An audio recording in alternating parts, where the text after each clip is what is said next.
você é desorganizado pra caramba, não declarou um investimento que você possa ter, por exemplo, no Brasil ou no exterior, e você quer regularizar agora.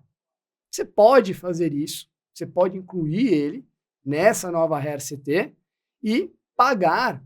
Daí a gente vai entrar depois no detalhe, mas multa, tal, vai ter alguma coisa que vai ter que pagar. Isso já aconteceu no passado, só que no passado eram baseados nos ativos no exterior e as pessoas, os PEPs, né? Pessoas politicamente expostas. Pessoa exposta politicamente. Ela vai poder participar agora, desde que, obviamente, assim como no outro, seja de origem lícita, né, esse valor. Interessante. Então, aí a gente tem uma outra oportunidade. Muita gente naquela época, eu lembro que muita gente participou dessa RCT, trouxe, e lembrar que não necessariamente você precisa trazer o dinheiro para o Brasil, né? Exatamente. Você precisa regularizar e incluir ela no seu imposto de renda, se você for um residente fiscal brasileiro. Mas você pode manter o seu dinheiro em qualquer lugar do mundo que você quiser. Aliás, sempre gosto de reforçar que manter patrimônio fora do país é legal. Então, quando a gente fala em offshore, quando a gente fala em trust, nós estamos falando de ter um patrimônio em outra jurisdição dentro da lei, né? Só tem que seguir as leis e pagar os impostos devidos, tá bom? Bacana, entendi.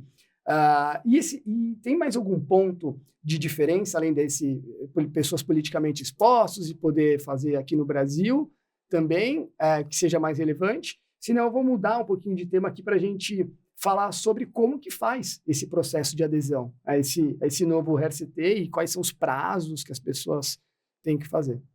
Bom, a adesão, ela vai seguir de acordo com o que diz a lei e a Instrução Normativa 2221, que é a entrega de uma DERCAT exatamente nos moldes do que estava previsto na lei de 2016 e na lei de 2017, porém com uma diferença, tá?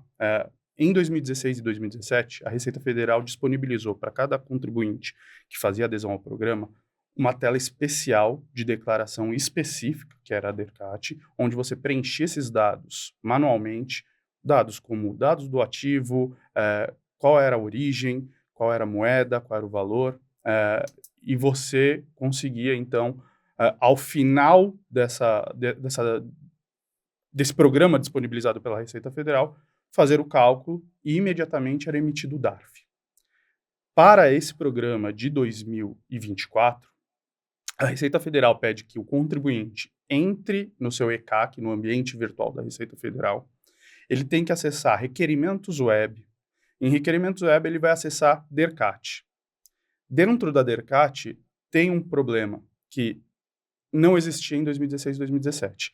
Em 2016 e 2017, como eu disse, tinha um sistema que era muito simples e fácil de ser preenchido. Nesse de 2024, você tem que fazer uma autodeclaração, que eles chamam ali de declaração de bens e rendimentos a serem regularizados. E o que traz, para a gente foi até uma surpresa, porque ele não permite que eu simplesmente preencha online. Eu tenho que fazer essa declaração e simplesmente importar para o sistema da Receita Federal.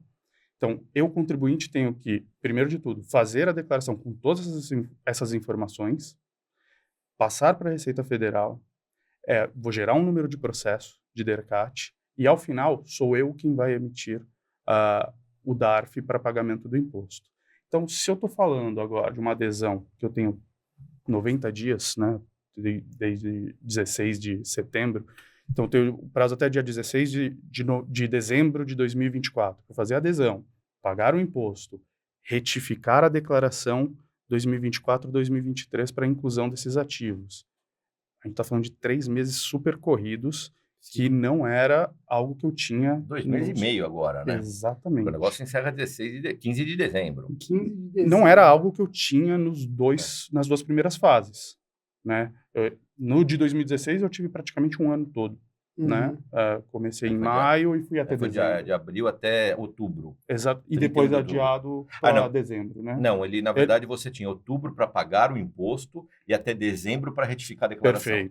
Perfeito, exatamente. Em 2017 a gente teve 6 meses. 6 meses também. Então, o que muda?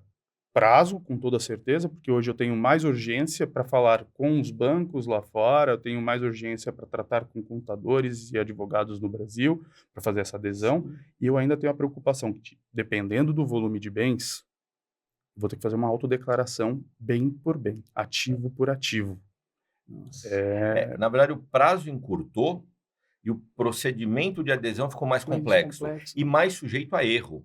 Sim. Porque nas primeiras versões do RCT, o sistema, a gente sentava, nós fizemos 300 casos de repatriação. 300? A gente regularizou mais de $1 bilhão, né? Nossa. Em 6 pessoas, praticamente. Em 6 pessoas. Né? Era praticamente 24 horas por dia trabalhando durante 6, 7 meses. Mas era um processo praticamente mecânico. Nós tínhamos um protocolo de trabalho, onde a gente inseria todos os dados do cliente no nosso formulário e depois replicava para dentro do sistema da Receita Federal, que ao final me gerava um DARF, nós encaminhávamos para o cliente e ele tinha até 31 de outubro de 2016 para pagar o DARF. Uma vez pago o DARF, a gente retificava a declaração de R. Perfeito. Então era um sistema muito mais automatizado que fluía muito tranquilamente. Agora não, o prazo não só é menor, como você tem que subir as informações, quer dizer, a autodeclaração você não faz mais no sistema, aí isso vai te gerar um processo, você vai para um outro programinha da Receita, você tem que preencher o DARF, né? Ou seja, se você errou um código ou errou alguma coisa, isso pode dar um problema lá na frente, e depois de pago o DARF é que você retifica a declaração. Então, o processo ficou mais complicado, menos intuitivo, num prazo muito mais curto. Fazendo um comparativo aqui com o que nós tivemos agora, recente, a lei que me permitiu a atualização de bens no exterior, né? Agora junto com a declaração de imposto de renda 2024-2023. É um comparativo bem besta, mas ele, na prática, ele demonstra exatamente o que a Receita Federal está fazendo nos últimos anos. Ela está, de fato, responsabilizando o contribuinte cada vez mais. Está falando assim, olha, antes tem aquela piada que o pessoal conta que fala assim, a Receita Federal fala que eu que tenho que declarar o quanto, eu tenho que saber o quanto que eu recebi, tenho que declarar corretamente o quanto eu recebi, se eu errar qualquer vírgula, ela simplesmente me autua e eu não sei aonde eu errei, e ela tem a informação. Isso não sei dizer, é complicado. É complicado. Porque a gente tem que falar que nós moramos num país onde, quem tem acesso a esse tipo de investimento são pessoas mais esclarecidas. Mas ainda assim, são pessoas que dificilmente vão se preocupar em saber como preencher uma declaração, como preencher... Imagina uma declaração de regularização cambial e tributária. A pessoa fala assim, cara, vou contratar um advogado e ele faz isso para mim. E aí a Receita vem e fala assim, a partir de agora é você quem tem que manualmente fazer a declaração desses ativos. Eu não vou mais disponibilizar um sistema automatizado que vai te dar um DARF ao final. Isso é complicadíssimo. Nossa, Isso é complicadíssimo. Ainda mais quando a gente está falando do prazo de 3 meses, 2 meses e meio agora.